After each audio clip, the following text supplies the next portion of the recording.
everybody, and welcome to yet another crazy edition of Ham Talk. I feel sorry for everybody because before Greg even started recording, we were all up to shenanigans. I know what happened. Last month I wasn't here. Apparently they were doing just fantastic versions and things of me. So, you know, if you prefer Greg to be me, go for it.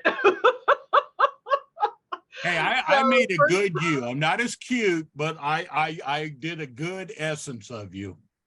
So first, we will thank our sponsors, the Hamsters Week Signal Group, because otherwise we'll forget because, you know, the professionals that we are. Hello, everybody. I am so happy to be back. Unfortunately, the last time they did a recording, I was on a training run up in Lee Summit, Missouri, and just could not make it to record the show. I'm sorry. But hello. The great thing is this month, I actually have a segment that Greg is going to have to put together. And because I only send it in 5-minute clips or whatever at a time, he's going to have a lot of fun lacing it together.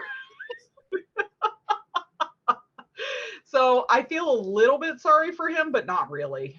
And I'm still upset that Fred the dinosaur is missing. Of course, he has this tower picture behind him. We won't discuss that. We just, everybody rally in the comments below. I worked hard on that dinosaur to come back. I was going to say, you're proud of that. That's right. I worked hard getting that damn thing back up. Greg. So, as I said, everybody comment below that you want Fred the dinosaur back because you know I do. There's been some rearrangement on the shelves behind me here at my office at the EMA in Camden County, Missouri. I have a whole lot more bee stuff, so, you know, I had to give them more shelves. I have space up there. I don't know if you guys can see it all, but I'm really happy that I actually got my challenge coins right there on that shelf put together. There's only 4 missing, and those are the ones that are super special to me and stay with me or stay at my house. But all the rest of the collection is up there, and it's one of the things that I collect, and it's near and dear to my heart. So I'm pretty excited to say that I had a hand in helping to create the MOSERTA, which is the Missouri Cert Association challenge coin. So that's kind of my pride and joy, my baby right now.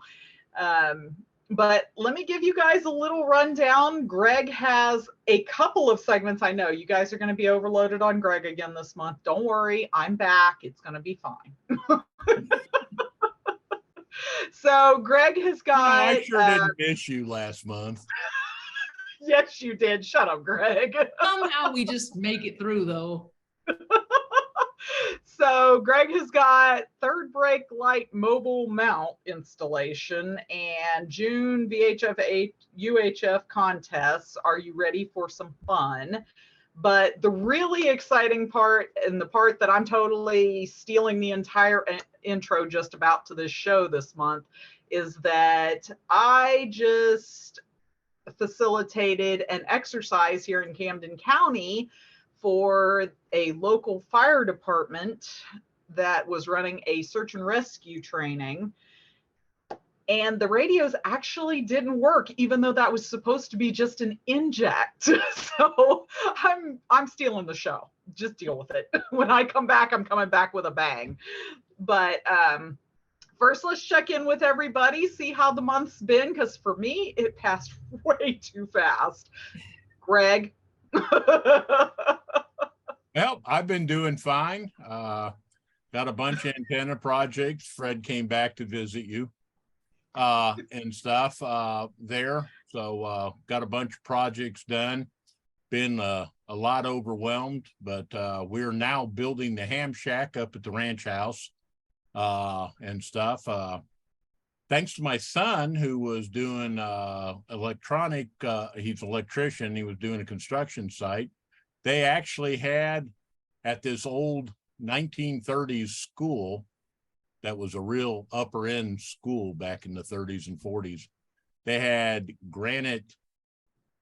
40s granite countertops, black, and so they were throwing them away. So he grabbed some for me. So we've got Yeah. almost 100-year-old granite countertops going in my new ham shack in the ranch house. So that I'm jealous. is real cool and stuff there. But not much more than that. I'm trying to get everything ready for the June VHF contest, which is part of what my segment is. It's just a little bit of here's some of the fun you can have. And I've taken clips from past contests that I've done. So we will be doing Good. that. Well, I hear you finally got some rain out there in West Texas. We're not exactly West Texas. Well, I call it West Texas. Well, you would be inaccurate. But yes, we finally got some. We got actually 2 inches this weekend. That's unheard of for us in our valley. I Because was like, if y'all want to borrow some from Missouri, you just let me know and I'll put it in a box and ship it to you. well, here in town, we've been good. We're sitting at almost 8 inches this month. Ooh. Oh, that's good. But up at the ranch, we're in a box end valley. And so the rain comes always from the southwest. It hits the end of that box end valley and it splits and goes down both sides of us. I have actually been sitting on our front porch and it's thunder, lightning, and you can smell the rain and there's not a drop anywhere. And then all of a sudden water will start running down the hills coming towards the house. And I'm like, well, it's raining up there. So, all right, Miss Andrea, how has your month been? My month, like many months, is crazy. I literally 45 minutes before coming on the show here, I just got back to Texas from Hamvention, where I was this past weekend. I drove there, New Jersey, and then down with Rover. So Rover is now in Texas, and I'll be prepping to get out in the June VHF contest. Up in Hamvention, I'll say it was a unique Hamvention because there was no rain for like the first time, and every other time I've been there, it rained sometime. So we had nice weather. It wasn't too hot, wasn't too humid. Exhibited Rover. Lots of people came by and saw that. And I also was handing out copies of my ground reference sheet, which I had recently posted online. And that was a compilation of what I did in my segment last month. And let's see, I was pretty busy at Hamvention, I'll have to say. Usually I get to look around when it rains because nobody wants to stand outside. But this time I took Sunday, which was relatively quiet, looked around, talked a lot about the IC 905. There were a couple of those were around. One person bought one. I was a little bit peeved at that because I had a pre-order in. So how does somebody walk in and buy one? So, and for those who don't know, the IC 905 has, I think it's 2 meters, basically 144. Doesn't have 222, unfortunately. 70 centimeters, 432 and 450, 1296, 2304, and 5760, excuse me, and 10 gigahertz. Now, the frequencies I stated are the weak signal single sideband, but it also has like, it covers wide portions of the bands. It has ATV built into it, so you can feed it video and you can actually watch video for some of those high frequency. So I'm looking to get it, to put it on top of Rover. It has a remote mount for the RF head that mounts up on the mast. So I don't know. Did you say Did you do a segment on that once, Greg? Yeah, I did. I did a segment on it because I was really hot to get it on that. I see a lot of advantages. I like the remote mount, but my concern is I have not yet been told they've got a 65-foot maximum length on the Cat 5 cable that runs to the remote RF deck. And the problem with that is, in order for that to work on my antenna tower, I need a lot more than 65 feet. I need 100 feet to get up and down the tower, and then I need another 50 feet to get into the shack. So I'm trying to find out if I can put, like at the base of the tower, a PoE switch and reboost That's it. a good question. That's a good question. Yeah, and nobody's been able to answer. I've written ICOM and them a couple times, and so far I haven't gotten a response back. If that will allow me to do that, there will be one in this shack between now and the end of the year. Yeah. They may not have written back because they may not have an answer so far. Yeah, well, So, they should. I mean, that very few There's people. a lot of things that should happen in life. Yeah. so they do have the final specs. There's a 10 gigahertz unit, which is an extra $1,000, and I want to say 3,500 or Yeah, 3,500 for the radio from what I saw, and 1,000 something for the 10 gig deck. Now, I had one question on it that I hadn't also got. I know the 10 gig replaces one of the bands. It actually uses it as a down converter into, I think, 2.4, something like that. No? No. Okay, so the setup there, now we're getting into technical stuff, but the 10 gig uses 2.4 gig as the IF. So you take your 2.4 and you hook it up to the 10 gig, but the 10 gig module has a 10 gig input-output coax and a 2.4. So when you disable that, the 10 gig converter, it passes through the 2.4. Oh, So so then you're right back where you started again. Okay, that's good, because I thought it was going to take up that and get. Well, it's getting more attractive. Like I said, the only concern I've got on it is that 65-foot Cat 5 limit. Yeah, my only concern about it is road salt. Well, if you'd stay in Texas, I'm just saying, we don't put salt on our roads, because we think salt's something that goes on your French fries, not on your road. Yeah, when they put that on the road and you have antennas on there, your antennas have been assaulted. Yeah. God, Andrea.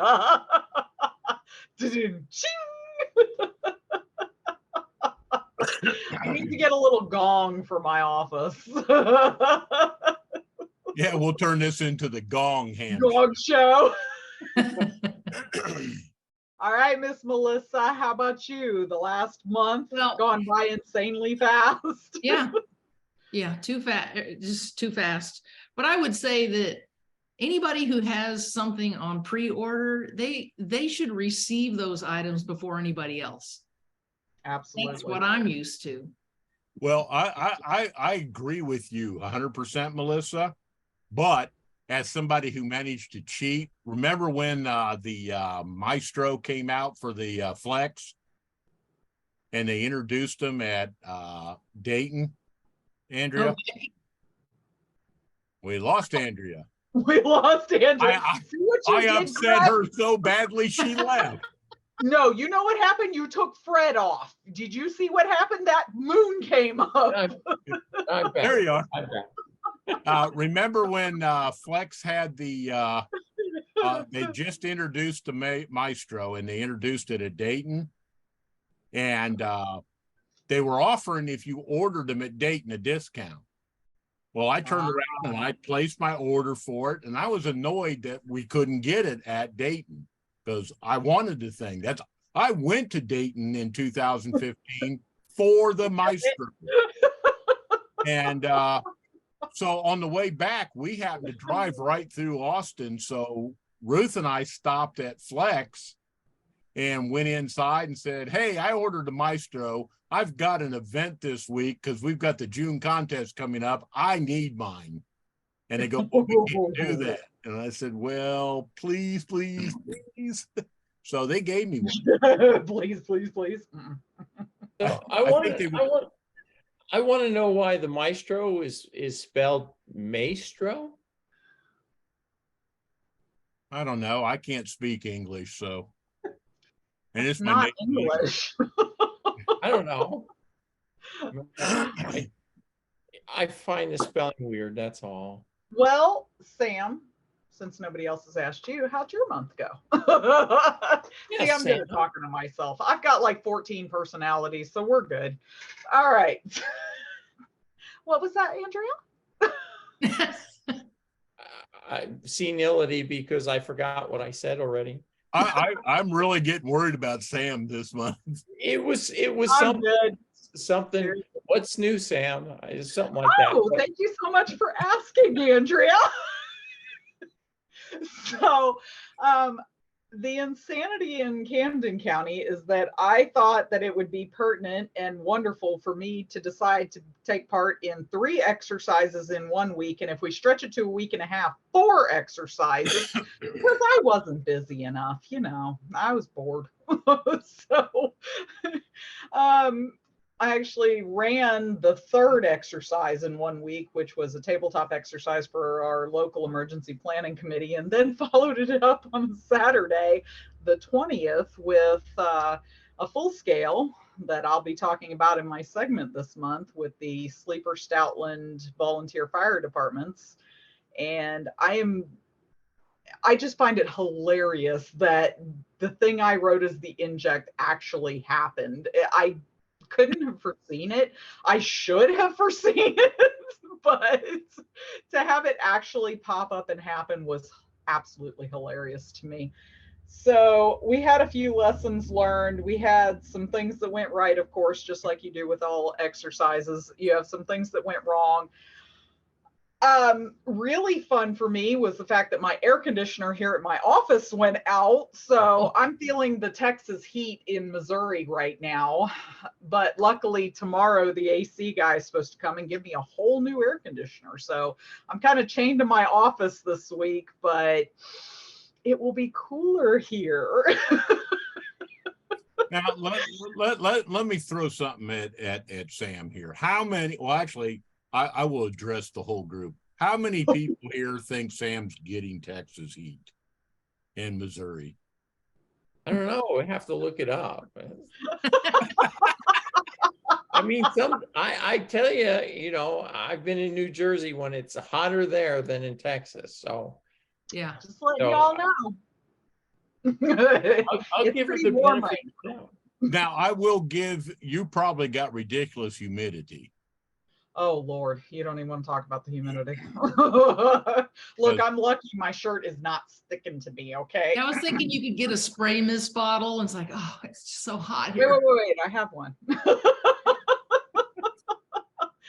I have been very fortunate that along with what I had to do with the exercises, our emergency coordinator for the Camden County Aries is absolutely amazing.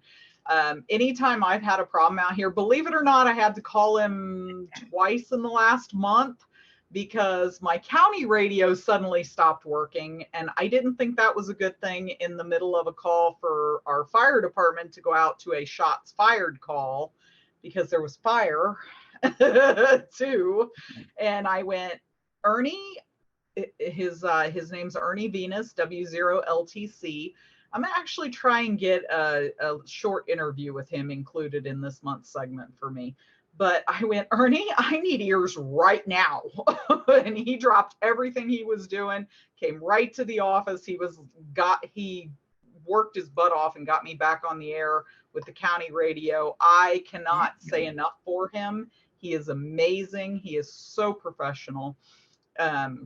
He's never turned me down whenever I've had a problem. And I'm about to throw 2 or 3 more problems at him, which are going to actually end up as segments for the show because we are overhauling the radio room here at the office. So I can't wait to dump that in his lap, you know, throw that at him, see how he handles it.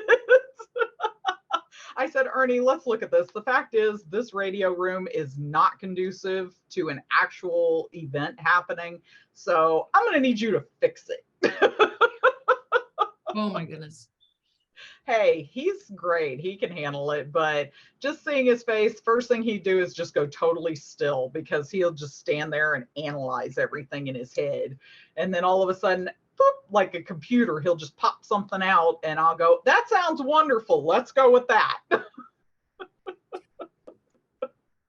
So I literally can't say enough. The local amateur radio club out here, Lake of the Ozarks Amateur Radio Club, is amazing. We actually were going to use their repeater for the exercise, but the handhelds wouldn't reach. So we ended up on simplex.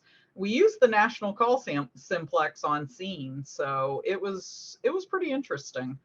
Other than that, been working my butt off on moving things and changing things and getting things just spring cleaning. You know how it is. Every once in a while, you just got to go through spring cleaning and just clean out the old, out with the old, in with the new, right? So, all right. We'll roll into our segments. Greg, what order are we doing the segments this month? We'll go ahead and the first thing we'll do is I had a sport bar on my truck that I had all my antennas on, because I had multiple antennas up there. And I recently had some issues with the sport bar, so we pulled it off and I put a bed cover on the truck. And so then I'm looking like, okay, how am I putting antennas back on? And we had done a third brake light mount, but it was kind of a bracket type on Ruth's truck. And well, as we went to Alabama a couple years ago, we discovered a flaw to that design. As Melissa and Jay are holding cups, catching rainwater coming in during a heavy downpour. That was a serious downpour. Sure. That was a hell of a downpour. We all pulled into a gas station cover and we're trying to fix that leak. And water was coming in like a waterfall on the two sides of Ruth's truck on that. So I didn't want to go that route. So I found one. And this is really a cool and a very well-performing third brake light mount. So let's roll into that beam footage and check out the installation of that.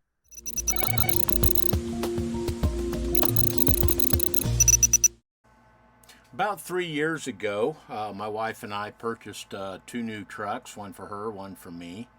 And for amateur radio, they had some major drawbacks. First of all, they are all aluminum, so mag mounts and stuff wouldn't work. And then on top of that, both of our trucks are fully loaded with the panoramic sunroof front to rear. So that further enhanced the inability to put an antenna up. And I wasn't about to drill a $60,000, $70,000 truck and put holes in things. So I looked at a couple options for it. For my truck, we chose to go with the Go Rhino Sport Bar, and that was great for me. It allowed me to put my omnidirectional 2-meter horizontal antenna up, 432, vertical, and also a vertical for 1296. With the hopes of someday always having a single sideband Omni for 1296, but have yet to find anything for that. On her truck, we didn't really like the idea of the sport bar. She didn't want it. She wanted a bed cover, and the sport bar blocks you from being able to do that. So we put the bed cover on her truck, and we looked, and we found this third brake light bracket, and it works well. The only drawback to it is it doesn't provide a really good ground plane, number one. And number two, it revolves around having to cut a hole through the third brake light to snake the cable into the cab.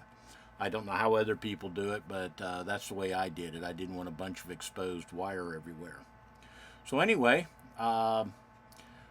when I decided here a few months ago to remove the sport bar and also put a bed cover on my truck, because of some of the stuff I was carrying and everything, going back and forth to the ranch, we're carrying countertops and cabinets and all that. I didn't want rain to get on them. So I went with a bed cover as well. And I started looking. I wasn't real thrilled with her bracket, but, you know, for lack of anything else, I was going to. And then from Bulletproof Diesel, I found these units. Now, these are great. They give an almost factory appearance. You pull the brake light off, it slides right on, the cable's built in and everything. So let's take a look at the installation process. And I will tell you that one of the things so far, it's been up there for about 3 months. I have been absolutely ecstatic with it. The performance has been great. My SWRs remain extremely low. I've got excellent ground plane connection because it provided a good connection to the body of the truck. So, well, here's the installation. We've now removed the light. We are feeding the cable in. I've got it passed through the headliner going in. Now, I will tell you a piece of advice. If you do not have a pass-through window, get a friend, because there's no way you are going to do this by yourself. You need one person feeding and one person going ahead and pulling everything through. Fortunately, I've got a pass-through window because it's colder than you know what, and my wife's not about to come outside in this chilly weather to help run cables on my truck. I don't know if I can get her out on her truck. So anyway, this goes right up. Now, this uses the factory screws, so you simply align it. It's got the weather seal right there, and they provide a set of complete tools. So, so far, this installation's a dream. The only issue part is if, when, how, and where you need to go. Now, one thing that they did not include was the proper tool for inserting them. Hopefully, I have the correct size, because the factory here, so let's see. We are hunting for the proper size tool, and we may have an issue here. Now, why they would change the tool size from the factory screws, all right, well, we've got the correct size. Unfortunately, it's no longer the long tool that we were using, so we have to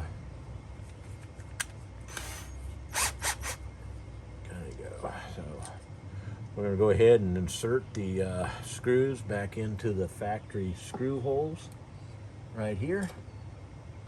And the other ones are threaded.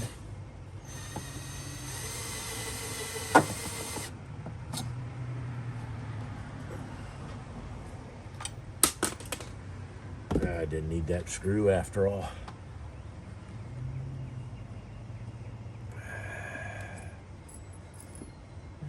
One of the things about doing things live, all your mistakes show up real quick and easy. So, just saying.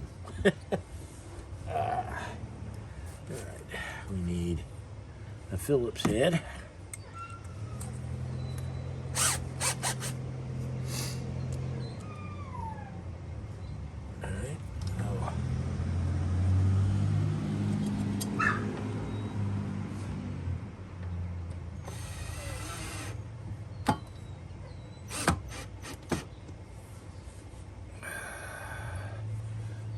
The way this is designed, it should make an extremely good seal with no issues. Over tighten that one a little bit.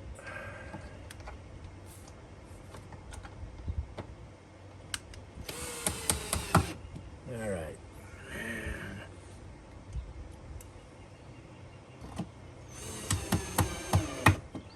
after we get these all in, we're going to go ahead and snug them up, plug the light in, and so far I think this total project has taken me about 10 minutes. Now, I am not too worried about a couple things, because I am going to replace this light with a high intensity LED unit. This is LED, but it's not the LED that I normally would do. So we're fit. That's going there. We're going to go ahead and slide the screws in. And let's see. We need to do this. So, I mean, I think we've got, what, 10 minutes in this project so far? And then next month's show, I will go over exactly what we, how it performs. You know, it looks like the way it's designed, it's going to provide good grounding and good materials. So I'm all for the design factor here. So we're looking good there. The design's good. I think the grounding is good. My radios are also grounded, so we're here. So right there is the design of the whole mount and the mounting process. So as you can see, it was very straightforward. And we're done.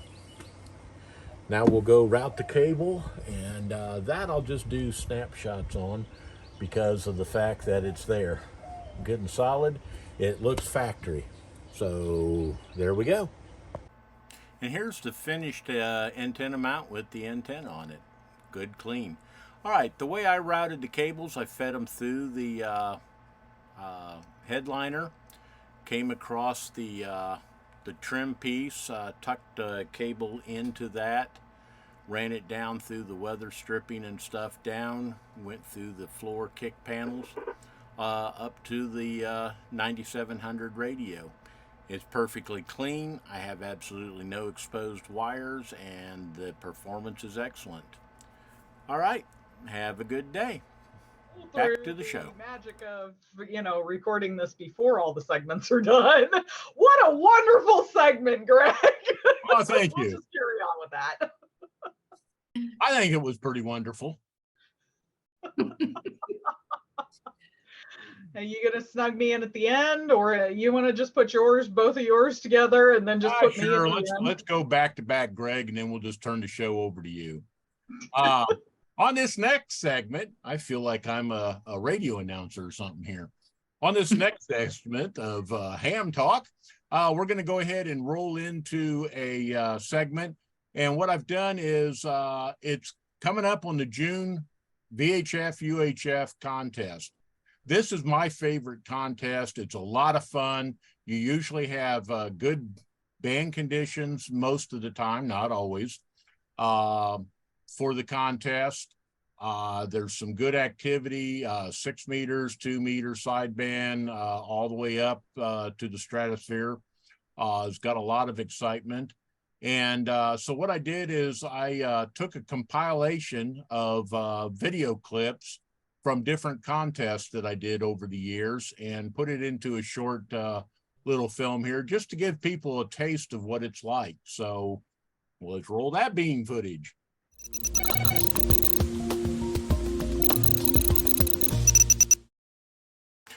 The June VHF UHF ARRL weak signal contest is literally my favorite contest. In 53 years of amateur radio, I have never taken part in an HF contest, even though I spent probably 90% of my career on HF. It just never grabbed me, but this really does. I got hooked and addicted to VHF, UHF weak signal operating in 2006. And I think 2007 or 8 was my first contest. I did 6 meters only that year. And then starting in 2009, I began doing 2 meters, 6 meters, 220, and 70 centimeters. And then in 2011 or 12, I added 1296, 23 centimeters to the mix. This is an exciting contest. I did over 500 contacts this particular year. This was 2013. And we did not do any 23 centimeter contacts. There just was no activity that I was picking up that year. But the rest of the bands were hopping. And there was a few time periods where we were averaging 75, 80 contacts in an hour. Primarily on this clip is mostly 6 meters, but we did operate 6, 2, 1.25, and 70 centimeters. All right, enjoy the segment. CQ, November 5, X-ray Oscar, Echo Lima 09, calling CQ, CQ, CQ 2 meters. CQ, November 5, X-ray Oscar, Echo Lima 09, calling CQ, CQ, CQ 2 meters. CQ contest, November 5, X-ray Oscar, calling CQ, CQ contest. CQ contest, November 5, X-ray Oscar. Whiskey 8, Boston, Yankee, America. Whiskey 8, Boston, Yankee, America, November 5, X-ray Oscar, Echo Lima 09. Roger, Roger, Echo November 70. QSL on the Echo November 70, good luck. Kilowatt 2, Delta, Radio Hotel. Kilowatt 2, Delta, Radio Hotel, November 5, X-ray Oscar, Echo Lima 09. November 5, X-ray Oscar, Kilowatt 2, Delta, Radio Hotel, Echo Nancy 41, QSL, the Yellow 9. QSL, thanks a lot, beautiful signal. 7:30. November 5, X-ray Oscar, Echo Lima 09. Norway 7, Charlie Whiskey, November 5, X-ray Oscar. Delta Mike 34, Delta Mike 34. QSL, copy to Delta Mike 34, copy Echo Lima 09. QSL. 73's good luck, November 5, X-ray Oscar, QRZ. Charlie 8, Charlie. Kilo Charlie 8, Charlie, November 5, X-ray Oscar, Echo Lima 09. Roger, Delta Mexico 33. QSL on the Delta Mexico 33, good luck. 73. QRZ. Kilo 8, Zulu Oscar. November 9, Lima, Bravo. Kilo 8, Zulu Oscar. Zulu Ocean, Germany. I left a G out of there. November 5, X-ray Oscar. Nice signal, Nick. November 5, X-ray Oscar, Echo Lima 09. Thanks, Greg. Great signal yourself. Echo Nancy 70. QSL, thanks a lot. Good luck. N5XO, QRZ. Whiskey 9, Germany, America. November 9, Lima, Bravo. Lima Bravo, stand by. The Whiskey 9 station, come again. Whiskey 9, Germany, America. Whiskey 9, Germany, America. November 5, X-ray Oscar, Echo Lima 09. QSL. QSL is 09 from Echo Nancy 53. QSL, thanks for the Echo Nancy 53. Good luck. N5XO. Station standing by. Delta Mike 44. Come again with your call.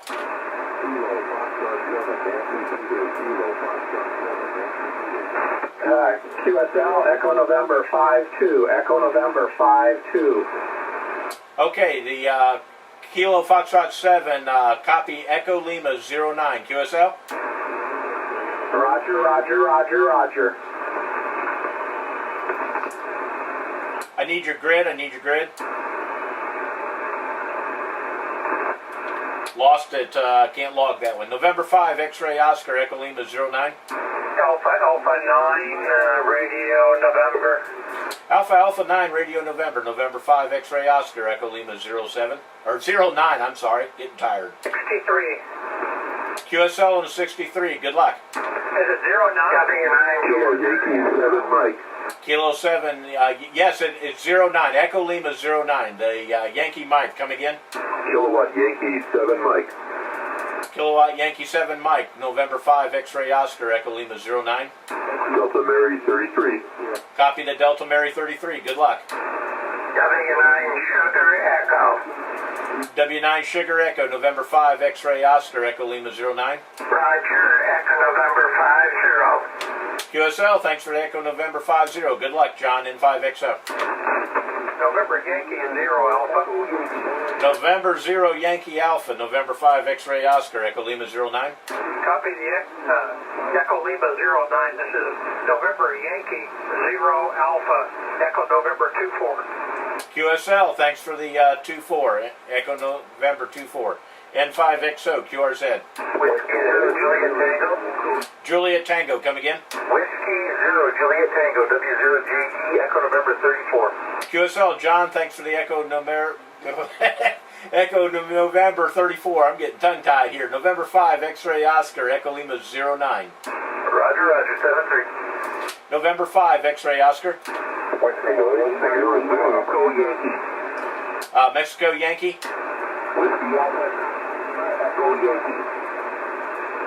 Whiskey Alpha 9 Echo Yankee. I don't think that's right. Whiskey Alpha 9 Lima, Echo Yankee, LEY.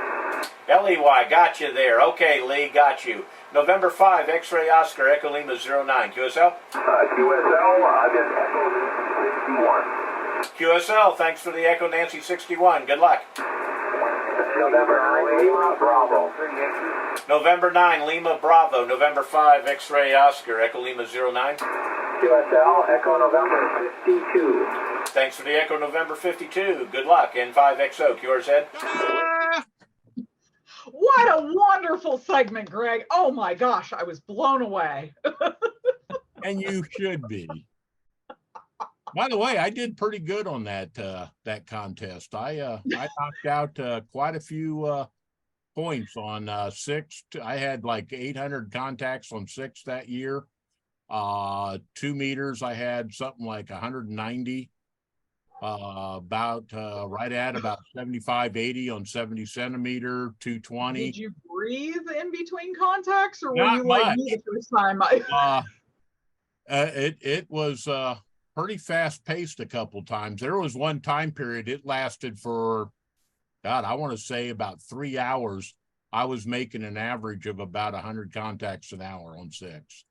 So I would be remiss if I did not mention that there are a couple of special events going on and the upcoming field day. So let me start with W9IMS, the Indianapolis Motor Speedway Special Events team is running several of their special events with races. I know that I think it's next week. There's a race that's coming up, because they're trying to get me to get on the radio, but my schedule.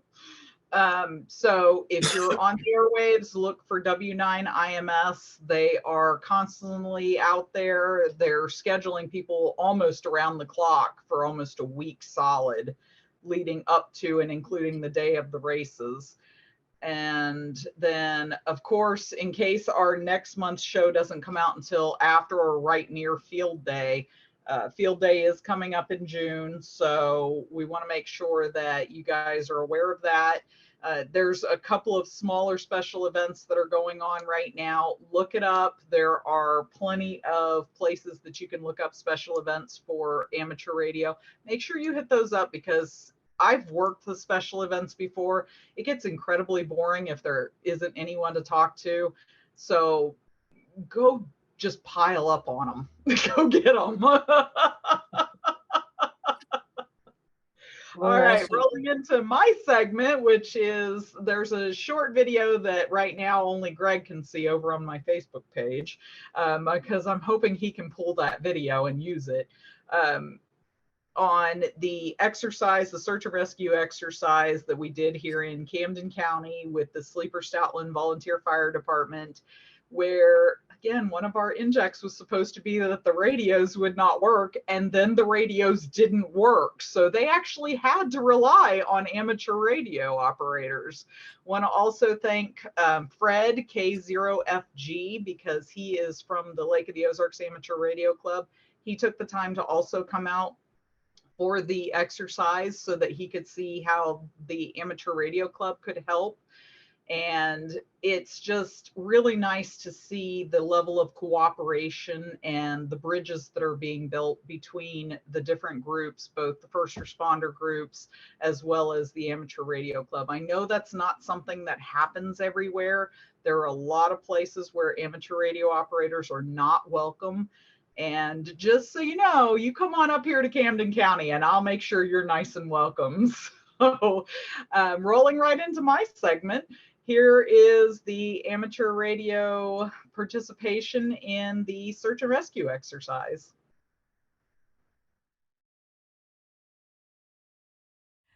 Hi guys, KE0LMY here. We are in beautiful Warsaw, Missouri. That is Truman Dam over there. And this is Fire Chief James Vaughn. He is here to kind of be my guest for the show this month because we just got done with a full-scale exercise, which you heard me talk about a lot during the intro of the show. So there were a few things that we didn't expect to have happen. Yeah. That were supposed to be injects. Yeah. We were supposed to have an inject where the handheld radios that they were using didn't work in the area where we were. We didn't actually expect that to be a thing that happened. So, what do you think? Yeah, that's true. That took us by surprise.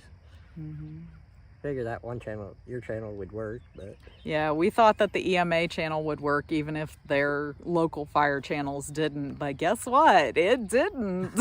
So what did we end up doing? using you and the other amateur radio people, ham radios, and you two talk to help pass on our info we needed. And we always have to be careful because, as you guys know, that there's FCC regulations on what we can and can't broadcast over amateur radio.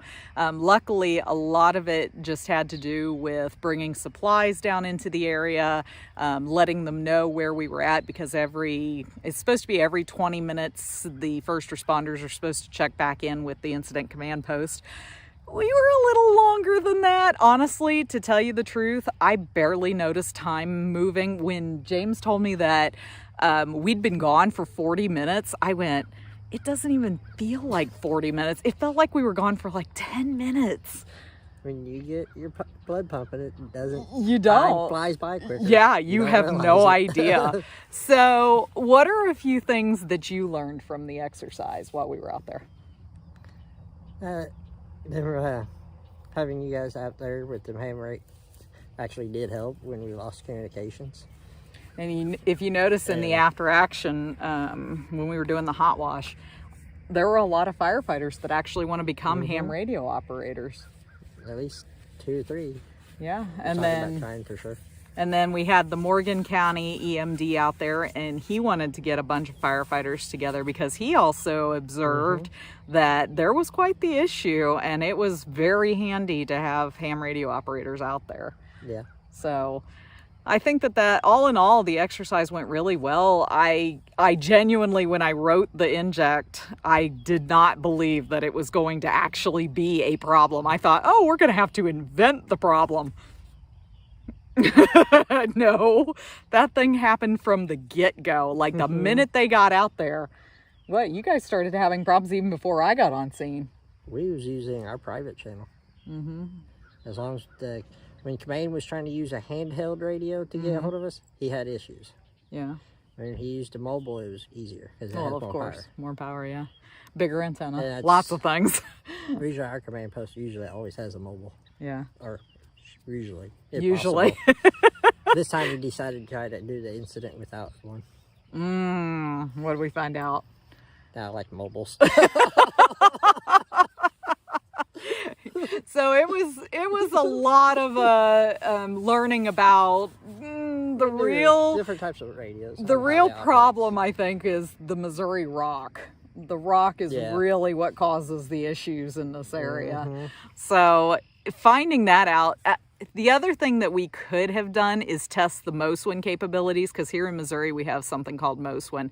It's a fully digital system, radio system, and it would be interesting. I think we might run back out there and see if the MOSWIN radios work where the EMA frequencies didn't. You had them? Yeah. That's the only way we can test them. Yeah, we can test them. So, what other things besides the radio issues did you take from that exercise? Because it was quite an in-depth exercise. Some of the guys need to learn, we had to help them to learn what should go in a rescue bag. Mm-hmm. Make sure it helps them get their bag set up correctly. Mm-hmm. Some of them just has to learn how to talk on the radio still. Mm-hmm. A couple of them needs to learn how to read GPS on their phones. And we told them about putting a widget on their phones that's not dependent on the internet or a phone signal to give them GPS coordinates. The other option would have been to use the compasses because we have access to those. I would say that should be included in there. Even if it's a med bag, I don't think there's any harm in putting a compass in it because you never know when you're going to need one. So I think the general consensus during the hot wash all the way around the circle in a clean sweep was that everybody needed more comms training. And that's actually pretty common for exercises. The first thing that always fails is communication. So it doesn't matter how good the team is if the training's not there. So I know that I'm going to be stepping up and helping with training because I'm on the fire department now. It wasn't just the communications over the radio either we all talked about. It was communication between each other and out in the field. Yeah, out in the field and at the Working command beside each post. other. Yeah. A big thank you once again to Aries, Camden County Aries EC, Ernie Venus, W0LTC, because honestly, he and Fred, K0FG from the Lake of the Ozarks Amateur Radio Club, were fairly instrumental in getting information from those of us who were in the field over to the incident commander. Because the incident commander was very quick to say that Ernie gave him all the information that we broadcast over the radio. So communications was really good between our Aries guys and the incident commander. I was really happy with that. So my biggest lesson learned is probably give the comms training more often. Doing it once or twice a year, even for one department, is not enough because there's always somebody who can't make it to training. There's always somebody who forgets. There's always somebody who's new. People who have mic fright. It is really hard for a lot of people to just jump on and talk. So that's been my little segment. Any final thoughts, Chief? No, everybody did great on that exercise, so proud of everybody. All right, guys, KE0LMY, we're going to get him trained up so that he'll have a call sign. I'll have him back on here after he gets his own call sign. Talk to you guys next month. Okay, your turn to act impressed. Ooh, ah. All right. Very You're nice. such a good actor, Greg. Well, let's have just a little bit of a moment to say thank you right now to those amateur radio operators who are willing to work for the local emergency management agencies, local first responder agencies. I understand again that there are some places where you're not welcome, but having that heart and soul of wanting to help people and wanting to serve, there are people that thank you for what you do. So I appreciate it. Yep, definitely. Yep. It's nice to be when you're in that line of work of emergency responders and EMS and fire and all of that. It is the people that come out of the woodwork, that are employed by these different entities, and everybody brings a different talent with them, and they can fill in and take care of business if these different issues pop up. So it's just a really nice feeling. Yeah. I thought I heard Andrea. I Go got ahead one and- final Oh, question for Andrea here. Besides the 905, anything else of interest that was new and caught your eye? I didn't see anything else new, to be honest. I was kind of specific in what I was looking for. I was looking for 10 gigahertz antennas, 5.7 gigahertz antennas that I could potentially put on Rover. I don't want, I've got a dish for those bands, and that's just a big sale that's gonna, and so I was asking the manufacturers what they had, and they pretty much didn't have anything. It would have been from their commercial or military work. One of them had, and they were looking at some sort of collinear. It was a flat panel, potentially. That's only marginally better than a dish. I mean, you can get around, make the dish about like that by just putting a little radome on front, so it's not quite a scoop, but I don't know. I once saw a 10 gigahertz Yagi, and that's probably what would be ideal for the car. But anyway, I was very focused on that. I would like to see a 10 gigahertz Yagi. The elements were about as long as they were wide. Yeah. Mhm. And they were really wide elements, and it was so they stuck out about as much as the boom. Who makes a 10 gig Yagi? If I knew, I could go buy one. Oh, saw one once at a okay. flea market. I was only partially paying attention, apparently.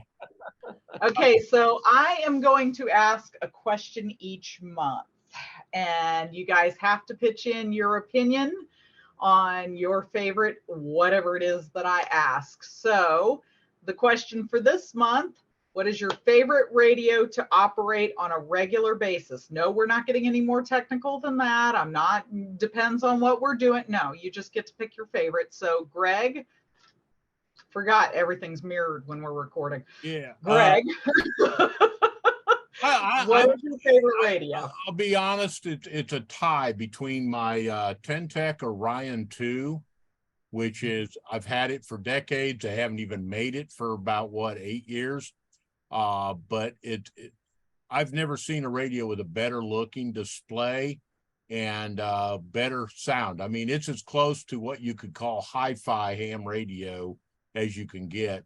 Followed by my ICOM 7700. I really love the receiver in that radio because it's extremely quiet. So when you're contesting, like on 6 meters, you get to enjoy a lot of good quality sound that doesn't drive you up a wall. All right, Andrea, favorite radio? Andrea, That's a tough question because I've had a bunch of different radios. So if you ask me when, kind of time period, but as of right now, today. As of right now, probably it'll be one of the Flex radios. It's either that or the FT736, which is my 2-meter all mode that I have in a car, which is the one I probably use the most, to be honest, because I've used that on FM, I use that on sideband, I use that for a couple bands. But in terms of just enjoyment, sitting down HF, the Flex radio, and I'd probably say, even though I've got a couple of them, the Flex 6300, which is the simplest Flex radio,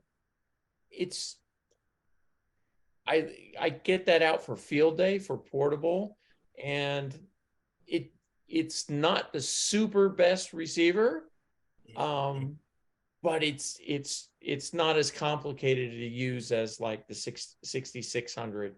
It's only got 2 slices. It gives me less headaches than other ones. Less headaches makes perfect sense. Yeah.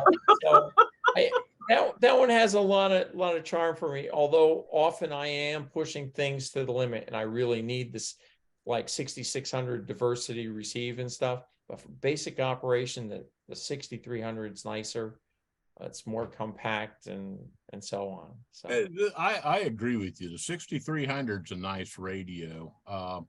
I had no desire to get rid of mine, except for I wanted the Maestro, everything all built in with the 6400M.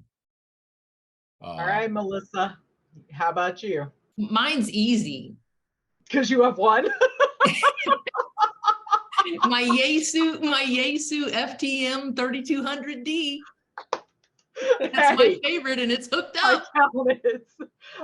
I actually have two answers as well, which is really funny. It's quite hilarious to me because most people are probably going to throw rotten tomatoes at me at this point. I know they are as soon as I say the second one. So the first one, of course, is the FT991A. That's my baby. That's my heart. I love the Shack in a Box. It has not failed me. I love it. I cannot say enough for that radio. I've had it I know. I've had it in the field. I've had it in the ham shack. It's fine. So now I'm going to say the one that everybody's going to throw rotten tomatoes at me for, and I know Greg could probably feel this coming. So the next, I am. You're going to say Bofang, ain't you? I am. That's not a radio. It is. Shut up.